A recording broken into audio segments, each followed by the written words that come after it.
ازيكم عاملين ايه؟ فيديو جديد ان شاء الله. اول مره تشوف القناه، اسمي سوسنة. لايك وشير وسبسكرايب. النهارده هنعمل مسكع كده على طريقتي او الطريقه اليونانيه، بطريقه سهله وحلوه ومش هنستعمل باذنجان كتير. فتعال نبدا في الطريقه بدل ما اقعد اقول لكم على الطريقه الحلوه دي والوش ده والصوص ده. فندخل على الطريقه على طول ونشوف المسكع الجميله دي اتعملت ازاي.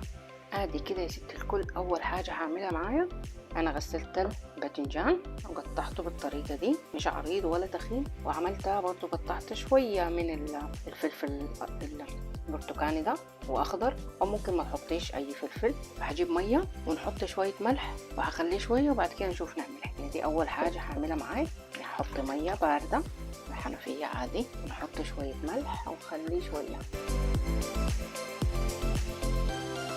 ادي كده يا ست الكل، معايا طاسه او وok خليتها سخنت. هحط اللحمه الكميه اللي انت تحبيها.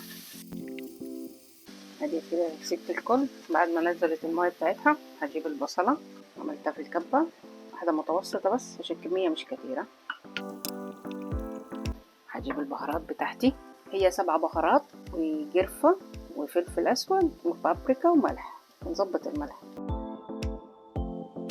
انا العصاج بتاعي هزود شويه ميه بس واخليها تتسبك، نغطي عليها ونخليها تتسبك شويه. هنا يا ست الكل معايا ميه مغليه برضه على حسب الكميه. انا هحط كزبره نص ملعقه صغيره وربع او اقل من ربع من 7 بهارات وفلفل اسود وقرفه والملح، وانت ظبط الملح طبعا كل واحد على حسب. ومعجون طماطم، لو عايزه تحطي فريش طماطم يعني تعصريها في الخلاط ممكن، بس انا مش عايزاها تقيله، عايزاها خفيفه تكون حلوه كده. معانا الصوص جاهز بتاعنا. هنا يا ست الكل بعد ما خليت العصاج بتاعنا سبك هجيب صلصه معجون طماطم احطه واخلي معجون الطماطم بيسبك كده مع اللحمه الحلوه بتاعتنا دي. هزود شويه انا معجون طماطم. ادي كده يا ست الكل، هنحمر معانا الباذنجان بتاعنا والفلفل الرومي.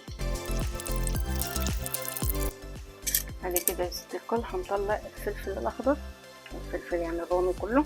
ممكن تعمليه في الاير فراير او في الفرن، حاجه ترجع لك.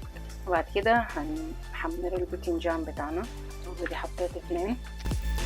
ادي كده يا ست الكل، حمرت الباذنجان وكله بقى زي الفل. وانا هحط الصينيه، يعني احط اي حاجه لان هي باذنجانه واحده صراحه.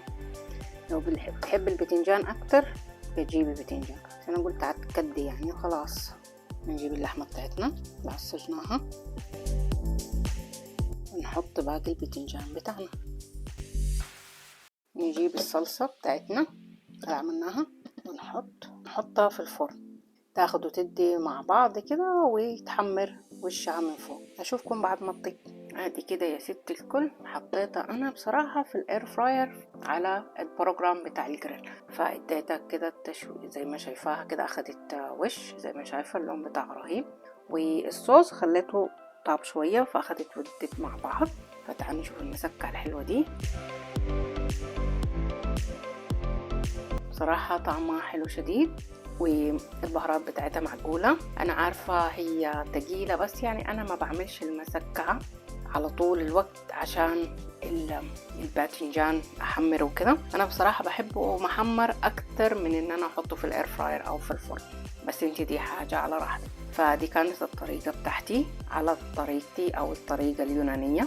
فحط الخضار اللي انت تحبيه برضو، بس هي كده حلوة. يعني انا اول مرة احط فيها بصراحة فلفل رومي، دايما بعملها بس بالباذنجان وباللحمه بتطلع حلوه. فعادي كده دي كانت الوصفه بتاعتنا النهارده. اتمنى لو الفيديو عجبك ان انت تجربي الوصفه دي، اعملي لايك وشير لغايه لما نلتقي في فيديو جديد ان شاء الله.